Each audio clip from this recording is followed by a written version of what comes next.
ಈ problem solve ಮಾಡೋಕ್ಕಿಂತ ಮುಂಚೆ LIC ದಲ್ಲಿ AAO ಪೋಸ್ಟ್ ಕಾಲ್ ಮಾಡಿದ್ದಾನೆ. ಅದ್ರ ನಿಮ್ಗೆ ಫುಲ್ ವಿಡಿಯೋ ನಾನು ನಿಮಗೆ ಡಿಸ್ಕ್ರಿಪ್ಷನ್ ಅಲ್ಲಿ ಲಿಂಕ್ ಕೊಟ್ಟಿರ್ತೀನಿ, ಅದನ್ನ ಹೋಗ್ಬೇಕಾದ್ರೆ ಚೆಕ್ ಮಾಡಿ. ಅದ್ರ ಸ್ಯಾಲರಿ ಕೂಡ ಅಷ್ಟೇ ಅಮೇಸಿಂಗ್ ಆಗಿದೆ. ಸೊ ಸ್ಟಾರ್ಟಿಂಗ್ ಸ್ಯಾಲರಿ ನಿಮಗೆ ನೀವು ಹಳ್ಳಿಗಳಲ್ಲಿ ಏನಾದ್ರು LIC ತಾಲೂಕು ಲೆವೆಲ್ ಅಲ್ಲಿ ಏನಾದ್ರು LIC AAO ಆದ್ರೆ ನಿಮ್ಗೆ ಸ್ಟಾರ್ಟಿಂಗ್ ಸ್ಯಾಲರಿ 80,000 ಮೇಲೆ ಬರುತ್ತೆ. ಅದು ನೀವು ದೊಡ್ಡ ದೊಡ್ಡ ಸಿಟಿಗಳಲ್ಲಿ ಮೆಟ್ರೋ ಸಿಟಿಗಳಲ್ಲಿ ಏನಾದ್ರು AAO ಆದ್ರೆ 1,25,000 ಮೇಲೆನೂ ಹೋಗುತ್ತೆ, ಹೌದಾ? ಸೊ ಒಳ್ಳೆ ಪೋಸ್ಟ್ ಅಂತಾನೆ ಹೇಳ್ಬೋದು. ಬನ್ನಿ ಇವಾಗ ಪ್ರಾಬ್ಲಮ್ ಸಾಲ್ವ್ ಮಾಡೋಣ.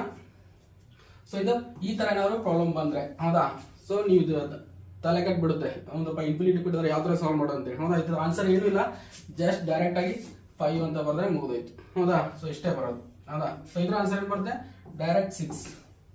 ಸೊ ನಿಮ್ಗೊಂದು ವರ್ಕ್ ಕೊಡ್ಲೇಬೇಕಲ್ವಾ? ಸೊ ಆ ವರ್ಕ್ ಯಾವ್ದಪ್ಪ ಅಂದ್ರೆ ಇದು. ಸೊ ಇದನ್ನ ಕಮೆಂಟ್ ಬಾಕ್ಸ್ ಅಲ್ಲಿ ಆನ್ಸರ್ ಹಾಕಿ, ಹೌದಾ? ಸೊ ಅದೇ ತರ ನಿಮ್ಗೆ ಸಪೋಸ್ ಇನ್ಫಿನಿಟಿ ಇಲ್ಲ ಅಂದ್ರೆ ಯಾವ ತರ ಸರ್ ಸಾಲ್ವ್ ಮಾಡಬೇಕು? ಸಪೋಸ್ ಇಷ್ಟೇ ಕೊಟ್ಟಿದ್ರು, ಇನ್ಫಿನಿಟಿ ಇಲ್ಲ, ಹೌದಾ? ಇಷ್ಟೇ ಕೊಟ್ಟಿದ್ರು, ಅದನ್ನ ಯಾವ ತರ ಸಾಲ್ವ್ ಮಾಡಬೇಕು ನಿಮ್ಗೆ ಬೇಕಾದ್ರೆ ಕಮೆಂಟ್ ಬಾಕ್ಸ್ ಅಲ್ಲಿ ಪ್ರಾಬ್ಲಮ್ ಸಾಲ್ವ್ ಮಾಡಿ ನಾನು ಸಾಲ್ವ್ ಮಾಡಿ ವಿಡಿಯೋ ಹಾಕ್ತೀನಿ. Okay, thank you. ಯೂಟ್ಯೂಬ್ ಅಲ್ಲಿ ಸಬ್ಸ್ಕ್ರೈಬ್ ಮಾಡ್ಕೊಳ್ಳಿ ಅಂಡ್ ಇನ್ಸ್ಟಾಗ್ರಾಮ್ ಇಂದ ಫಾಲೋ ಮಾಡ್ಕೊಳ್ಳಿ. ಯಾರು ನೀವು ಶೇರ್ ಮಾಡಿ. Thank you.